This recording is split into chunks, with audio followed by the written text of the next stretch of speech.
আসসালামু আলাইকুম। জানিয়ে দেব এই মুহূর্তে হাতে পাওয়া সর্বশেষ ভয়ঙ্কর কিছু আন্তর্জাতিক আপডেট বাংলা সংবাদ। শুরুতেই থাকছে সংবাদ শিরোনাম। যুদ্ধবিরতির আলোচনার মধ্যেই গাজায় ইসরায়েলি হামলা, শুধু ভোর থেকে শতাধিক নিহত। জানিয়ে দেব পাকিস্তানের হয়ে গুপ্তচরবৃত্তির অভিযোগে ভারতীয় নারী ব্লগার গ্রেপ্তার। এরপর রয়েছে ইয়েমেনের থেকে উড়ে এলো ক্ষেপণাস্ত্র, ইসরায়েলের প্রধান বিমানবন্দর সাময়িক বন্ধ। সর্বশেষ থাকছে দোহায় নতুন আলোচনার কিছু জিম্মিকে মুক্তির প্রস্তাব হামাসের। যুদ্ধবিরতির আলোচনার মধ্যে গাজায় ইসরায়েলি হামলা, শুধু ভোর থেকেই শতাধিক নিহত। গাজা উপত্যকায় আজ রোববারও বোমা হামলা চালিয়ে যাচ্ছে ইসরায়েল। এসব হামলার ভোর থেকে এ পর্যন্ত 125 জন ফিলিস্তিনি নিহত হয়েছে। গাজা উপত্যকার বিভিন্ন সূত্র থেকে আল জাজিরা এমন তথ্য জানতে পেরেছে। নিহত ব্যক্তিদের মধ্যে অনেকেই শিশু। সূত্র বলেছে, আজ ভোর থেকে ইসরায়েলি হামলায় দক্ষিণাঞ্চলীয় গাজায়, উত্তর গাজায় ও গাজার মধ্যাঞ্চলীয় এলাকায় তারা নিহত হয়েছেন। গতকাল শনিবার থেকে কাতারের দোহায় ফিলিস্তিনের স্বাধীনতাকামী সশস্ত্র সংগঠন হামাসের সঙ্গে ইসরায়েলের যুদ্ধবিরতি আলোচনা শুরু হয়েছে। এর মধ্যে ইসরায়েলি হামলায় নতুন করে শতাধিক প্রাণহানির ঘটনা ঘটল। গাজা উপত্যকায় সম্প্রতি সামরিক অভিযান বিস্তৃত করেছে ইসরায়েল। বোমা হামলায় জোরদার করছে তারা। এদিকে গাজার স্থানীয় স্বাস্থ্য কর্তৃপক্ষের বরাত দিয়ে রয়টার্সের এক প্রতিবেদনে বলা হয়, গাজা উপত্যকার দক্ষিণাঞ্চলীয় খান ইউনুস এলাকায় বাস্তুচ্যুত পরিবারগুলোর জন্য তৈরি এক আশ্রয় শিবিরে ইসরায়েল বিমান হামলা চালিয়েছে। এতে কমপক্ষে 24 জন ফিলিস্তিনি নিহত হয়েছে। চিকিৎসা কর্মীরা বলেছে, এই হামলার ঘটনা নিহত ব্যক্তিদের মধ্যে নারী ও শিশুরাও রয়েছে। এই হামলার বহু মানুষ আহত হয়েছেন। আশ্রয় শিবিরের কয়েকটি তাঁবু আগুনে পুড়ে গেছে। আজ এক বিবৃতিতে হামাস এই হামলাকে নতুন এক নৃশংস অপরাধ বলে আখ্যা দিয়েছে। পরিস্থিতির অবনতির জন্য যুক্তরাষ্ট্রের প্রশাসনকে দায়ী করা হয়েছে তারে। ইসরায়েলি সামরিক বাহিনী এই হামলা নিয়ে তাৎক্ষণিকভাবে কোনো মন্তব্য করেনি। তবে আগের এক বিবৃতিতে তারা বলেছে, যুদ্ধের লক্ষ্য অর্জনের অংশ হিসেবে গাজার বিভিন্ন অঞ্চলে তারা ব্যাপক হামলা চালাচ্ছে। ইসরায়েল ও হামাসের মধ্যে 2 মাস ধরে স্থায়ী হওয়া যুদ্ধবিরতি ভেঙে যাওয়ার পর গত 18 মার্চ থেকে গাজায় নতুন করে হামলা শুরু করে ইসরায়েল। তখন থেকে এ পর্যন্ত সেখানে কয়েকশো মানুষ প্রাণ হারিয়েছে। কাতারের রাজধানী দোহায় ইসরায়েল ও হামাসের মধ্যে আলোচনার সংশ্লিষ্ট সূত্রগুলো রয়টার্সকে বলেছে, গতকাল থেকে চলমান আলোচনা এখন পর্যন্ত কোনো অগ্রগতি হয়নি। উভয় পক্ষ নিজেদের আগের অবস্থানে অনড় রয়েছে। 2023 সালের 7 অক্টোবর সীমান্ত পাড়ি দিয়ে ইসরায়েলের হামলা চালিয়েছে হামাস। এতে প্রায় 1200 মানুষ নিহত হয়। জিম্মি করা হয় 251 জনকে। এই হামলার জবাবে হামাসকে নিশ্চিহ্ন করার লক্ষ্যে গাজায় ভয়াবহ হামলা শুরু করে ইসরায়েল। হামাস এখন 58 জন জিম্মিকে আটক করে রেখেছে। পাকিস্তানের হয়ে গুপ্তচরবৃত্তির অভিযোগে ভারতীয় নারী ব্লগার গ্রেপ্তার। অপারেশন সিঁদুর চলাকালে পাকিস্তানের হয়ে গুপ্তচরবৃত্তির অভিযোগে এক নারীকে গ্রেপ্তার করেছে ভারতের হরিয়ানা রাজ্যের পুলিশ। ওই নারীর নাম জয়তী রানী। পর্যটক বিষয়ক ব্লগ করেন তাকে গ্রেপ্তার করা হয়। পুলিশ জানিয়েছে, ইউটিউবে জয়তী রানীর 3,77,000-এরও বেশি অনুসারী রয়েছে। ইনস্টাগ্রামে তার অনুসারীর সংখ্যা 1,32,000-এর বেশি। দিল্লিতে পাকিস্তান হাইকমিশনের এক কর্মকর্তাকে সংবেদনশীল তথ্য দেওয়ার পর তাকে পুলিশি হেফাজতে নেওয়া হয়েছে। জয়তী রানীকে হরিয়ানার হিসার জেলা থেকে গ্রেপ্তার করা হয়। এরপর শনিবার তাকে আদালত তোলে পুলিশ। পুলিশের আবেদনের ভিত্তিতে তাকে 5 দিন রিমান্ডে নিয়ে জিজ্ঞাসাবাদের অনুমতি দিয়েছে আদালত। জয়তীকে ভারতের গোয়েন্দা কর্মকর্তারাও জিজ্ঞাসাবাদ করেছেন জানিয়েছেন সংশ্লিষ্ট সূত্র। হরিয়ানা পুলিশ জানিয়েছে, জয়তী রানীর বিরুদ্ধে পাকিস্তানের হয়ে গুপ্তচরবৃত্তির অভিযোগে আনা হয়েছে। অভিযোগে আরও বলা হয়েছে, তিনি পাকিস্তানের গোয়েন্দাদের সঙ্গে সরাসরি যোগাযোগ রেখেছিলেন এবং তারা বিভিন্ন আধেয়র মাধ্যমে পাকিস্তানের ইতিবাচক ভাবমূর্তি তুলে ধরেছিল।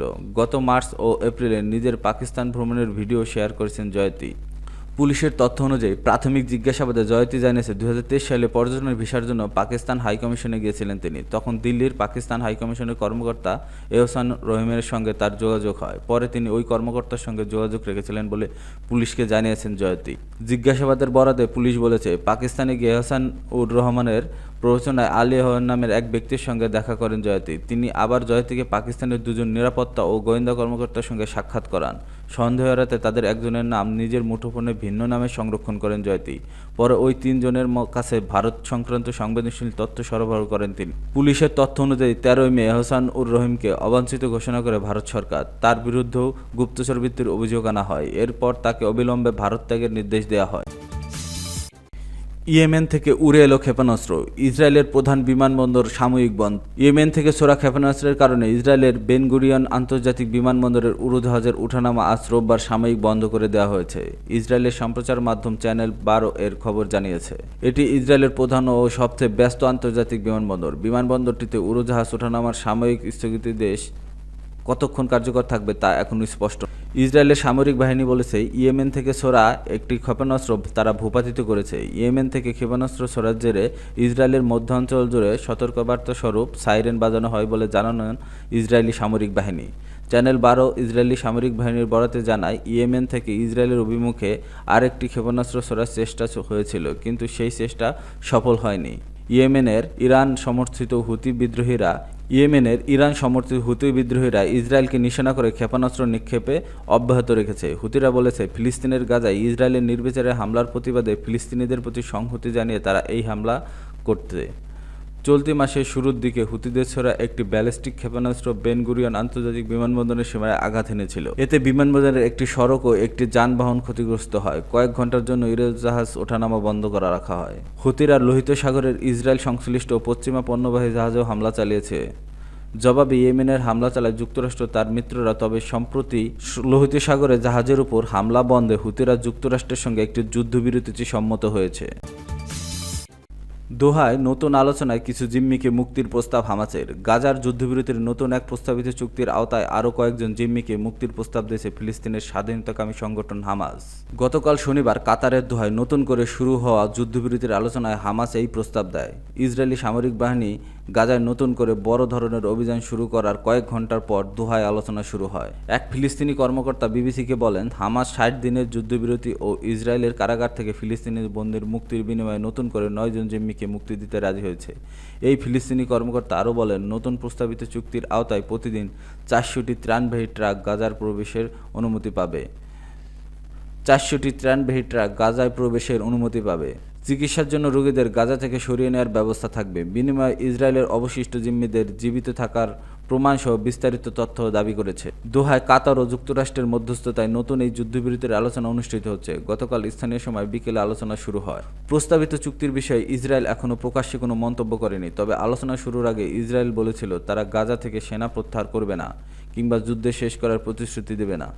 প্রস্তাবিত চুক্তিতে এই বিষয়গুলো থাকবে না বলে জানতে পেরেছে বিবিসি। গতকালই ইসরায়েলি সেনাবাহিনী অপারেশন গিডিয়নস চ্যারিয়ট নামে গাজায় নতুন সামরিক অভিযান শুরু করার ঘোষণা দেয়। উদ্ধারকর্মীরা জানিয়েছে, গত বৃহস্পতিবার থেকে গাজার উত্তর ও দক্ষিণের বিভিন্ন হাসপাতাল সহ শরণার্থী শিবিরে চালানো ইসরায়েলি হামলায় কমপক্ষে 300 জন নিহত হয়েছে।